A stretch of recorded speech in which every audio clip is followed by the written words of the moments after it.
ትካል መድሕንን መዕቆቡን ንጉዳት ኩናት ብሰንኪ ኣብ ትግራይ ዘጋጠመ ጆኖሳይዳዊ ኩናትን ምምካት ኣካሎም ንዝጎደሉ ጀጋኑ ተጋደልቲ ኤሌክትሪክ ሞተር ሓጊዙ ተጠቀምቲ ዝሓገዝ ዓርሶም ክኢሎም ክንቀሳቀሱ ከም ዘኻሎም ገሊጾም ቀድሞ ሕዚ ብክራንቺና ንኸድ ለዝሑን ቡልቸር ሕዚ ግን ሞተር ረኽብና ኣለና ሞተርና ምርካብ ዕድል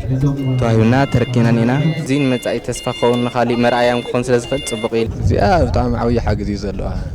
በተለይ ካብ ቦታ ናብ ቦታ ንምንቅስቓስ ያው ሰብ ዝደሊ ነበርኩውን ያው ባዕለይ ይኸይድ ኣለኹ ንዓብድል ተጠቃሚ ኮይኑ ዘለኹ ሳቶም ዕድል ክረኽቦ ከም ዘለዎ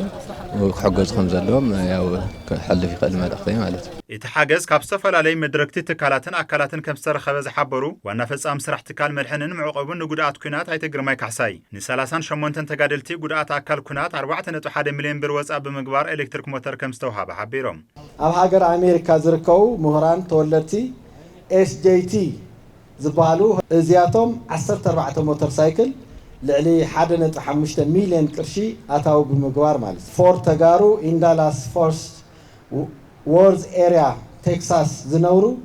10 ሞተር ሳይክል ልዕሊ 1.12 ሚልዮን ቅርሺ ኣታዊ ብምግባር ማለት እዩ ኣብ ካናዳ ሚኒቶባ ዊንፔግ ብራንድ ከተማን ፈተውትን ተወለድትን ህዝቢ ዝኾኑ 10 ሞተር ሳይክል ልዕሊ 1 ሚልዮን ወጻእ ብምግባር ኣምፂኦም እዮም ማለት እዩ ንምሕዳር ዞባ ደቡብ ሓደ ሞተር 110,000 ኣታዊ ገይሮምናዮም ኢንቨስተራት ኣይተኻልኣዮ በራ ሓጎስ ሓደ ሞተር ሳይክል ኣይተ ደጀን ባህታ ገብረ ሓደ ሞተር ሳይክል ኣይተ ሙልጌታ ተስፋይ ካብ ኣሜሪካ ማለት እዩ ሓደ ሞተር ሳይክል ብድምር 38 ሞተር ሳይክል ልዕሊ 4.18 ሚልዮን ወጻእ ብምግባር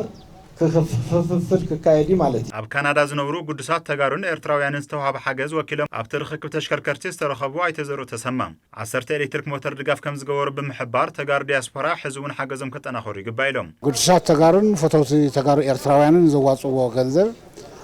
1,322,000 ሰይዶምለይ ንዞም ጉድኣት ብ1,050,000 ዝተገዝአ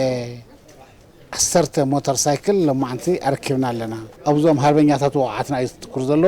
ምክትል ሓላፊ ኮሚሽን ሓርበኛታት ትግራይ ተጋዳላይ መሓራ ሰፋ ኣብ ደገን ውሽጥን ዝርከብ ትግራዋይን ፈታዊ ትግራይ ንጉድኣት ኩናት ዝገብርዎ ዘለዉ ሓገዝ ብምምስጋን ተጠናኺሩ ክቕፅል ድማ ሓቲቶም ጉድኣትና ቀዳምነት ዘድልዮም ሕክምና እዩ ኣካላዊ ሕክምና የድልዮም ስነ ኣእምሮዊ ስነ ልቦናዊ ሕውየት የድልዮም